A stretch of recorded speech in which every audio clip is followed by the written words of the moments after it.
Cryptocurrency, or crypto for short, is a form of digital asset where monetary value is represented by a digital token. It's been around since 2009, but really got noticed when influencers like Elon Musk and Shark Tank's Mark Cuban began tweeting about it.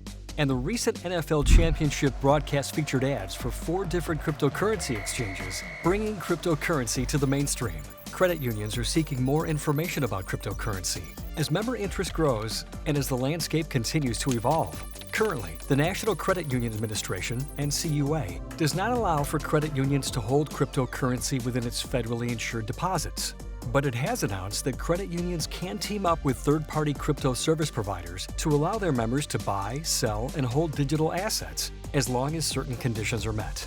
In this video, we'll highlight the different types of cryptocurrency, the steps credit unions can be taking right now, and what PSCU is doing in the space. It's important to understand the different kinds of cryptocurrency and the risks associated with them.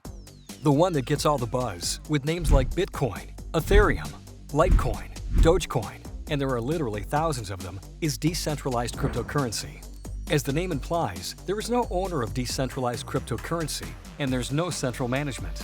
There is no underlying asset that backs up the value, which is why you see wild fluctuations in valuation. For example, Bitcoin peaked in November 2021 at over $64,000, but just 2 months later had dropped back below $35,000. Furthermore, processing Bitcoin transactions is slow and inefficient. That's why you hear about the huge amount of effort required for completion or settlement for a transaction conducted in Bitcoin due to such factors as trade volume and the time it takes an exchange to process the transaction. Bitcoin was initially envisioned as a payment method, one that could be used worldwide with no bank or middleman involved in the transaction.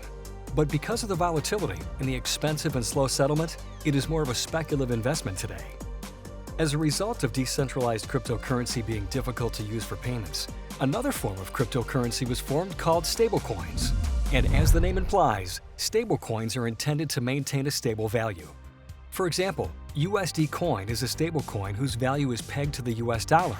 And unlike decentralized cryptocurrency, stablecoins have an issuer, a manager, which then makes settlement faster and more reliable. So stablecoins are more trustworthy, right?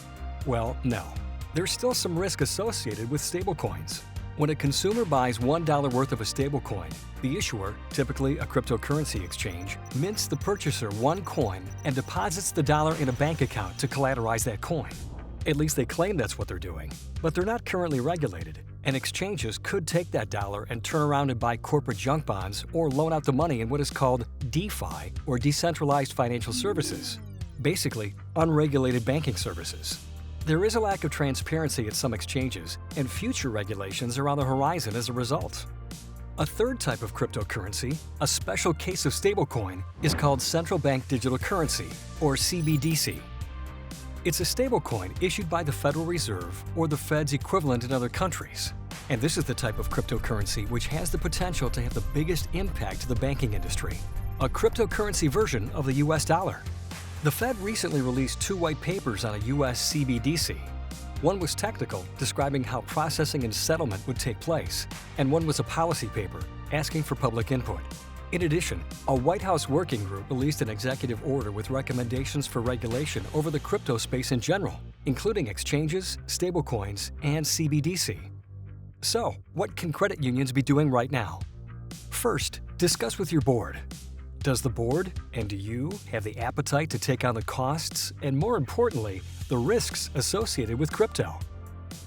Second, be sure your Chief Compliance Officer is prepared for the due diligence required for using third parties to offer digital asset-related services. Any potential services should be discussed with the credit union's NCUA examiner. Additionally, discuss with your credit union's advocacy group, whether it's the State League, CUNA, CUES, NAFCU, or NASCUS. Get some meaningful dialogue going in these channels. Third, start tracking deposits flowing into and out of the exchanges from your members' share accounts. You may be surprised how many transactions are occurring by your members to buy and sell crypto. Fourth, follow the news. This is an area that is quickly evolving, with news coming out weekly, if not daily. Appoint a group of staff that has shown an interest in this area to meet weekly, and assemble a communication with recent developments, links to news, and a sentence or two to explain the relevancy to credit unions or members for your team. fifth, and probably the most important thing, even if your credit union is not going to do anything in the crypto space, many members are already buying, holding, and speculating in crypto. So, providing education not just about the risk, but about the many scams that are out there is critically important. So, what is PSCU doing in this area today?